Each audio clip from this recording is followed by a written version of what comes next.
first pick.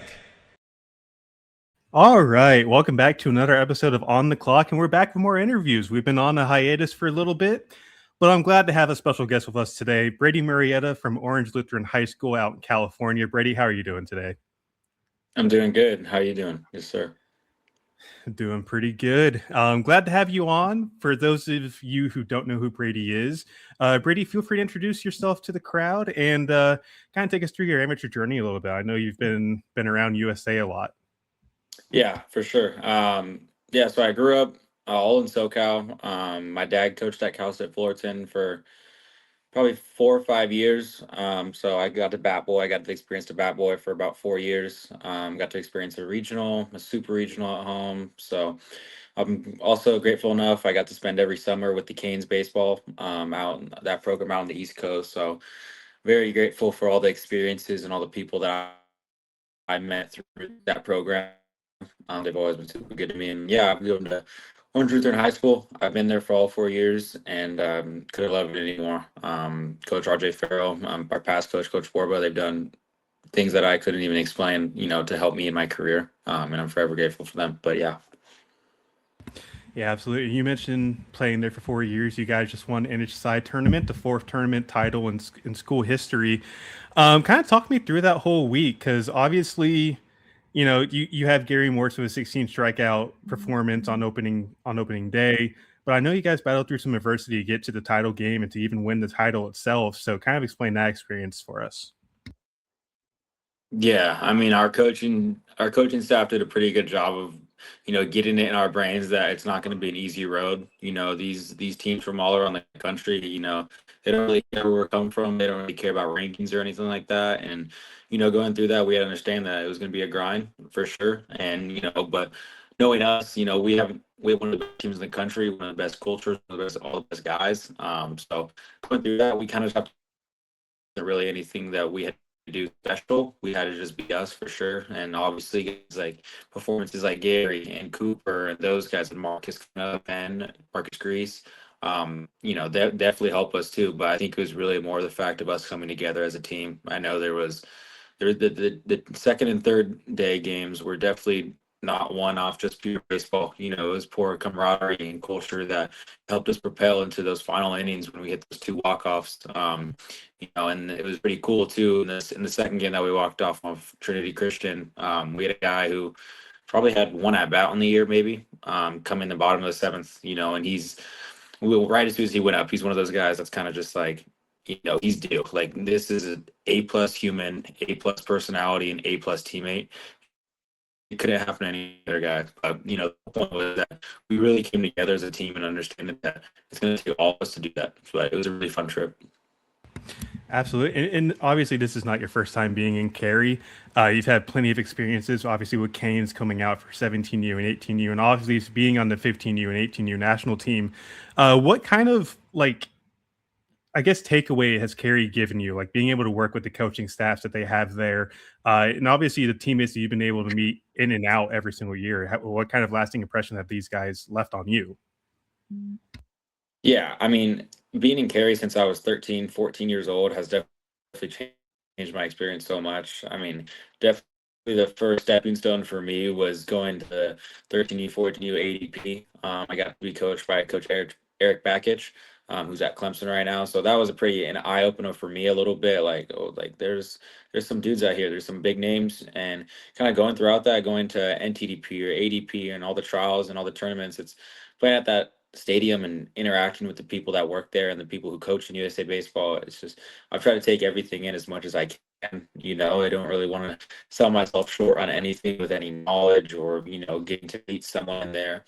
And I have been grateful to be on national teams with 2 gold medals. So definitely being able to experience that with all those people and those great guys. I mean, I got to play with guys like Ethan Holliday, Eli Willits, Casey Cunningham, all those names. Like being on those teams with them and understanding how those guys go about their business. Obviously I played a year up on 18U, so got to experience a little bit of a different, not culture change, but kind of mindset, I would say.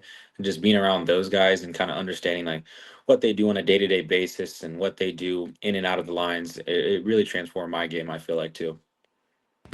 Absolutely, and you've got some pretty impressive arms coming through the years as well.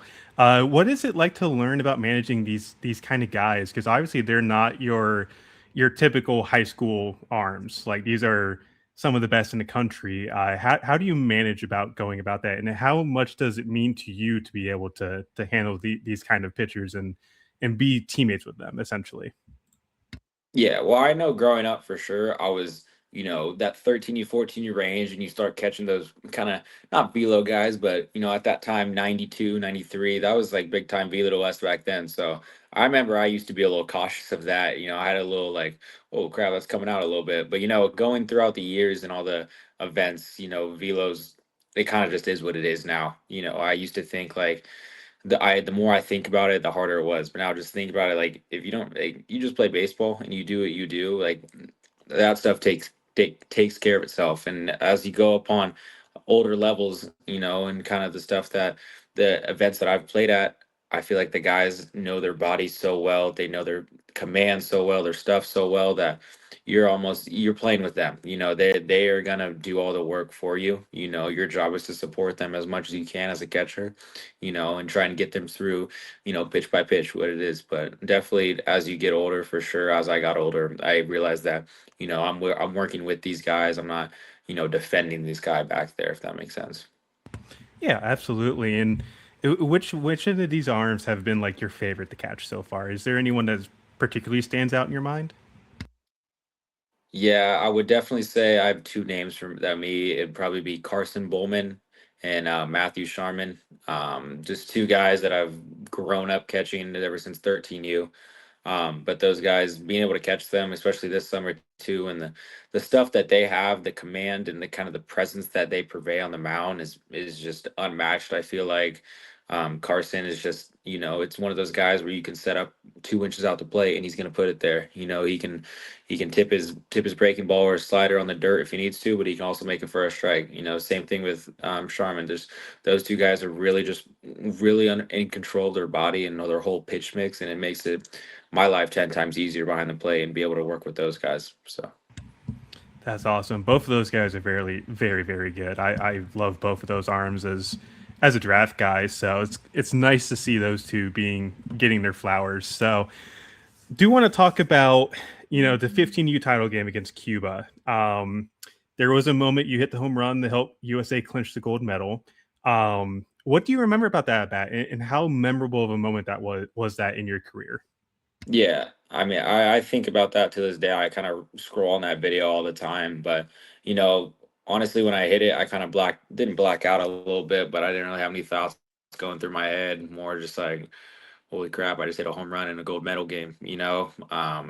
But that experience was so fun being around with those guys, and thankfully I got to be up in that situation, help my team propel. A big theme that we had on that team was just pass the torch. Looking back on it now, I probably wasn't trying to pass the torch, in that scenario, but I think that I did what I did, and that's what happened. I mean, hey, pass the torch, get the gold medal. Is that 100%, 100%. put it on the torch and carry that Yeah, thing yeah, around in the dugout? 100%. Do you want to talk about? You mentioned your dad being a coach at Fullerton and at Olu as well. Growing up with him and having that kind of influence on who you are in the game that you play. Talk about your relationship with him and how it's really molded you as a person and as a player. Yeah, since the time I was little, my dad's been always the biggest supporter that I've had. And he coached me, right before he moved down to SoCal from Fresno. He coached me all the way till then, and then kind of going to Cal State Fullerton. I always tell people that was the biggest game changer that I could have experienced in my life. Not I wasn't even playing. I wasn't. It's not like I was on the team, but being around those guys and being around the atmosphere that they went through. I mean, it was game changer for me. There was so many guys that really had an impact on me. But my dad taking me kind of under his wing, going, I went with him to work every day because I took a gap year for my eighth grade year. So I didn't go into school at all. So realistically, my schedule was wake up, get to the office around 8, do school till 9, and then we're there till 6 till practice. So I really went throughout it. He introduced me to all those guys, and he's always been my biggest supporter, whether it is coaching at Olu now or it was back in the day, he's always got my back. It's pretty crazy to have, have your dad in your come here calling pitches every single high school game. So, but I couldn't ask for more. And, he's been awesome. That's great. And going back to being at Fullerton and experiencing the mid 2000s teams, uh, just describe that feeling of being first off the ball boy and then also experiencing the regionals and super regionals that team went through because they were very loaded back then. Yeah, I mean, it was our first year in 2018.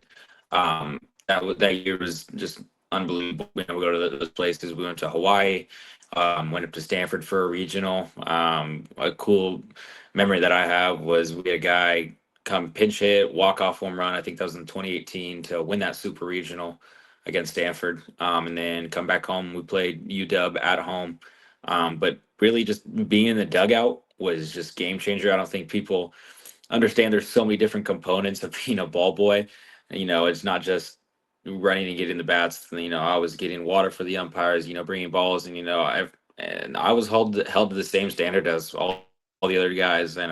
Rick Vanderhook was the coach at the time, and he wasn't afraid to let me know if I did something wrong.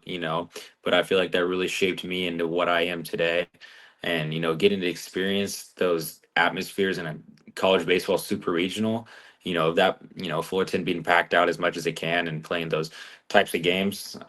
It was just unbelievable. I remember game 3, one of the most insane games I've ever not been a part of, but been in presence for. And I think we were down 1 going into the bottom of the 9th, and we had a guy named Hank LaFleur come up and hit a solo shot to tie it up.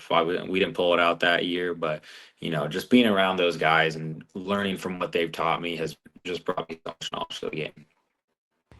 That's awesome, man. And we bring up the college atmosphere. You're committed to Texas. The relationship that you've made with not only Shalosh, but even Nolan Kane and wanting to kind of figure out or even experience an SEC atmosphere, did that play a role into committing to their team? Or, what was that whole situation like in being able to commit to a team that has that kind of history? Yeah. So at the time when I was going through the recruiting process, I was kind of that little branch where there was no rule about when coaches could talk to guys. We could talk to them as early as we wanted to. But my dad growing up, my dad coaching at Cal State Fullerton, kind of Augie Garrido was always a household name to me. Obviously learning about him, I unfortunately didn't get to meet him. I met his wife a lot, but getting to hear his name and kind of hear what he talked about from his experiences at Fullerton and at Texas, that was a big thing for me. Getting to know, like you said, getting to know Schloss and Nolan Kane. I didn't know them at the time when I committed because I was committed under 3 different coaching staff. So the old head coach, I was committed there, but I went on not a visit, but I went and checked out, the campus and everything. And around, I think it was in 8th grade. And, honestly, just talking to those coaches and feeling the environment there was there. It wasn't anything that I could say no to 100%. But I think the big thing for me was having Augie Garrido as a household name for me and understanding, what it takes to play at that program and, being that sort of atmosphere was big for me. And obviously now with Coach Slosh and, Nolan Kane, they make me feel at home. Like, they've been there all 4 years for me. You know what I mean? They've done a great job. And Texas has always been a dream school of mine, and I couldn't really say no to not going there. Absolutely, man. I completely forgot about the fact that they just recently implemented that rule. So I'll Yeah. my bad on that. But Yeah, you're good. Now that we've kind of covered that, I want to ask one more thing, and about being a catcher. Obviously, it's a very demanding position, and I would say probably the most important position on the field. Being able to be as polished as you are, and the amount of work that goes into that, kind of give the viewers an idea of what it's like to train as a catcher, because I'd imagine it's not easy whatsoever. Yeah. Well, honestly, I wasn't always a catcher, so I started catching when I was about 12, that 13, 12 mark right there. I was kind of one of those kids that grew up wanting to play every position. I was like a shortstop for like my whole life up until then. I kind of looked myself in the mirror and looked, I was like, I'm not a shortstop. Like, like let's be realistic. So someone put me on to catching, and kind of the day by day stuff kind of just, it is what it is. It's stuff that you're the guy that's going to be staying after practice because you didn't get any catching work during individuals, or you're going to be the guy that's going to get there before because you got to get your catching stuff work in. And I don't think a lot of people realize like the preparation and the mindset that people have to have when catching. I think that's a big deal. Growing up, catching was, it wasn't a drag, you know what I mean, but catching was a thing that you have to fall in love with. And I think I got to that point where when I started playing with canes, I was like, I love this. I feel like you have to love it in that sort of aspect. But the day by day training, you know what I mean, I think it just stays with consistency, just building those patterns, whether it is receiving or blocking or throwing or transitioning, whatever it is. I have a great catching coach at Orange Lutheran who I work with on the side too. His name is Vinny Lopez. I've worked with him ever since day one when I started catching. And when we first kind of started, it was like really understanding the basics and really teaching me how to be athletic back there. But as the years go on, we really get more technical and kind of the angled setups that I need to guys with sink, guys with cut, really, and being able to match the plane of the pitches with my glove, whatever it is, really shortening up my pop time, to elevate me at the next level, whatever it is, or if it is blocking, how to get myself in different positions with different stances, and it really is just day by day, just being able to get in those different positions day by day and really see what you can do and see what you can't do, because you don't want to get in the game and start guessing with stances, guessing with your glove locations. And I hope it gets there. I try and train to, every single possibility that could go wrong. I am in the stance, I'm in the position, I am in the right mindset to be able to make the best out of what's going to happen there. I like that mindset. That's fantastic, and to kind of go through the whole process, I think that really gives people an idea of like how technical the position can be and how important it is to the to the game itself. So we're kind of getting close to 20 minutes here, so I'm going to put you on the clock here. So we're going to have some rapid fire questions. Kind of go through a couple things here. So want to start off with the go-to food spot over there in SoCal. Ooh, I have two. I would either say Sancho's Tacos or Wahoo's.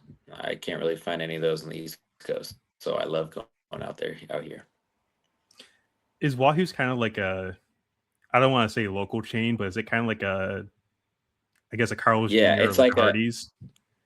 no, it's more of like it's like a beachy fish taco place right there. I'm like 20 minutes from the beach, so it's really convenient going right there. Now I want some fish tacos, man. Holy cow. Um, next question I want to ask you. We obviously talked about the amateur career and everything, but what's the most memorable moment if it's not the 15U home run? I'd probably say I have to say both years winning gold. 15U was 15U and and 18U. Those group of guys was just those are my best friends for life. I still talk to them every single day. But I remember bottom of the seventh, Ryan Hardwood was on the mound. And, we won, and getting the dog pile with our jerseys on and taking pictures and getting awards, stuff like that. Definitely getting that was the most unreal experience I've got to, being in foreign land. We were in Mexico and we were in Panama City, those experiences, and, not to shame the fan base there, but, kind of you have 10,000 fans blasting horns, all from Panama. And then you go out there and you dogpile on their field. The feeling was just unreal of kind of just being with those guys and just going through that whole experience. That's awesome. When you're not training, what's the best way for you to kind of relax and get your mind off the game? Is there any sort of like hobbies that you have out the field? Yeah, me and my buddies, we go to the beach a lot. For 50 minutes away. We'll go down there a lot. We go golfing, kind of just try and do stuff that's not sitting at home and rotting on the couch. We don't really like to. We go out and do something, whether it's golfing or go play pickleball on the beach or whatever it is. Awesome. How good of a golfer are you? I'm kind of I've always asked this question Um, whenever people say they like golf. Me, I'm not the best. The guys in my team are pretty good, and something I kind of picked up this off season. But I'm not trying to take the risk of golfing in baseball season. But I was like, I gotta get a little bit better just so I can go out there with the guys on the course. Awesome, man. If there's anything outside of baseball that fans might be surprised to learn about you. Mm. I have to say I'm a little bit of a neat freak. I really like stuff organized, except for my car. My car is pretty dirty just because all my baseball stuff, all my bats, all my clothes, stuff like that. But at home, my locker, at school and stuff like that, I really like to keep everything neat and tight. I don't know. It's just a weird thing that I like to keep on myself. I don't think that's weird. I think that's a normal thing to have. Or Yeah, like, for sure. For if you sure. have to, for building your Mount Rushmore of catchers, who would you put on there and why? I feel like you have to put Yadier Molina up there for his catch and throw ability. Also, I kind of watched him too with his mindset more so. I remember there's a clip of him in spring training, like, telling the runner to go, like, tell him to go. Just like that. That was pretty cool to me. Just like being able to, see a guy like that, be like, tell another big leaguer, like, come on, let's go. Another guy like that. I'd have to say JT Realmuto. I'd put him up there solely because of the fact I feel like he was one of the first ones to introduce the new form of catching. With the different stances, receiving and stuff like that. I feel like he was one of the first guys to really elevate that standpoint. I'd want to say Johnny Bench and Ivan Rodriguez too, are two old guys that I kind of watched, not a ton. Obviously, I wasn't born watching them, but kind of seeing clips of them and them behind the play is like, wow. And watching those guys throw has been really cool too. Yeah, I was say I definitely. I'm going to age myself a little bit. I didn't watch Johnny Bench growing up because I was Yeah, way too young, but yeah. have gone down that rabbit hole, and it's a great rabbit hole to go down on YouTube. For sure. And final question I'm going to ask you here for on the clock: if there's one MLB pitcher you would like to face, who would it be? And do you think you can get a hit off of them? Hmm. I would say Tanner Bybee with the Guardians because he was on that Cal State Fullerton team in 2018, and I feel like it'd be pretty cool to face him now and him be in the big leagues. And if I got it off him, it is what it is. He's a big leaguer, but I feel like it'd be pretty cool to bat off him. That's a good one. That's the first time we've had somebody other than like Paul Skeens or Otani in the past few months. So I like Yeah, the unique answers. yeah, that was a little more. That one was a little more personal. Yeah. Awesome. Well, Brady, thank you for coming on. I appreciate you taking the time to join us. And, going to sit here. I've enjoyed watching you play the past few years at USA, and I wish you nothing but success and the best of luck moving forward. I'm going to be excited to watch you grow essentially over the next couple of years. 100%. I appreciate you, sir. Thank you for having me on. Awesome, man. You have a good one. Yes, sir. You too.